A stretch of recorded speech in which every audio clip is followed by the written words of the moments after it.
İsrail'in Gazze'ye saldırıları ve işgal planları sebebiyle bugüne kadar sessiz olan 3 Batı ülkesinden tepki geldi. İngiltere, Fransa ve Kanada İsrail'i yaptırım uygulamakla tehdit etti. Ardından Londra yönetimi İsrail'le serbest ticaret görüşmelerini de askıya aldı. Ayrıca ABD Başkanı Donald Trump'ın İsrail'e "Savaşı durdurmazsanız sizi yalnız bırakırız" dediği öne sürüldü.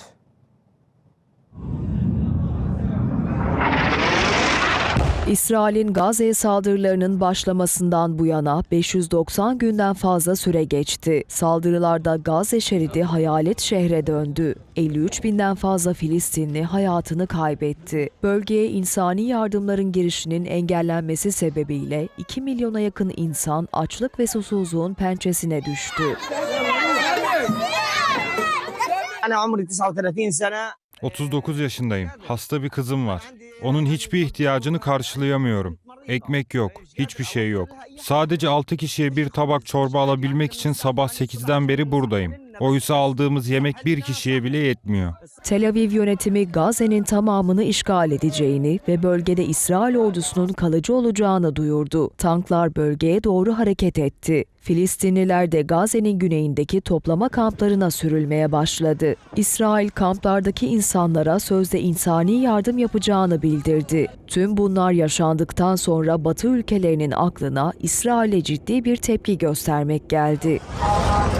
İngiltere, Fransa ve Kanada'nın ortak açıklamasında İsrail'in Gazze'deki tutumu kınandı. Açıklamada Netanyahu hükümetinden saldırıların durdurulması ve şeride insani yardımların girişine izin verilmesi talep edildi. Aksi takdirde İsrail'e yaptırım uygulanacağı bildirildi. İngiltere Başbakanı Keir Starmer, parlamentodaki konuşmasında 3 ülkenin Gazze'de yaşananlardan dolayı dehşete düştüğünü söyledi. Starmer ateşkes çağrısını yineledi.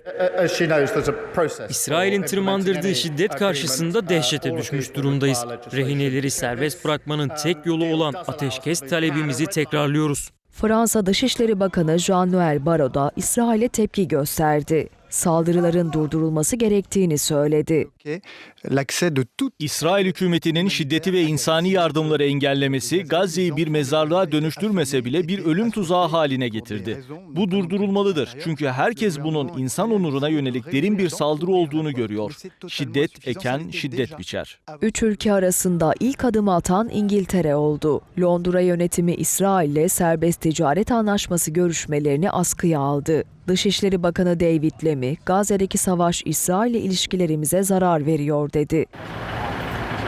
Netanyahu'yu kızdıracak bir karar da İspanya'dan geldi. İspanya Meclisi, İsrail'e silah ambargosu getirilmesini talep eden tavsiye kararını kabul etti. Tavsiye kararında İsrail ordusunu güçlendirmeye yarayacak her türlü kaynağın, kask, yelek gibi ekipmanın veya askeri amaçlı kullanılacak yakıtın bile yasaklanması önerildi. Avrupa Birliği'nden de İsrail'e karşı karar çıktı. AB Dış İlişkiler Şefi Kaja Kallas, İsrail'e ticari imtiyazlar tanıyan ortaklık anlaşmasının gözden geçirileceğini duyurdu. Bu karar oylama sonucunda alındı. El Cezire'nin haberine göre 17 ülke karara evet oyu verdi, 9 ülke karşı çıktı. Tel Aviv'den yaptırım tehdidine tepki gecikmedi. İsrail Başbakanı Benjamin Netanyahu, 3 ülkeyi ABD Başkanı Donald Trump'ın Filistinlilerin Gazze'den sürülmesini hedefleyen Gazze vizyonu takip etmeye çağırdı. Netanyahu, Gazze'de tutulan esirlerin serbest bırakılması, Hamas'ın silah bırakması ve Gazze'de silahlı unsurların bırakılmaması halinde saldırıların yarın sona erebileceğini öne sürdü. Avrupalı ülkelerin İsrail üzerindeki baskısı artarken müjdeli bir haber geldi. Birleşik Arap Emirlikleri, ülkeden Gazze'ye acil insani yardım ulaştırılması konusunda anlaşmaya varıldığını açıkladı. Öte yandan İsrail'in saldırılarının dozunu artırması sebebiyle Washington'ın Tel Aviv'e uyardığı yönünde de iddialar ortaya çıktı. Washington Post'a konuşan Beyaz Saray'dan bir kaynağa göre Trump, Netanyahu'ya "Savaşı sonlandırmazsan seni yalnız bırakırız" dedi. Ancak Beyaz Saray ise bu iddiaları yalanladı. Başkan Trump savaşın sona ermesini istiyor ama İsrail'e herhangi bir tehdit söz konusu değil açıklaması yapıldı.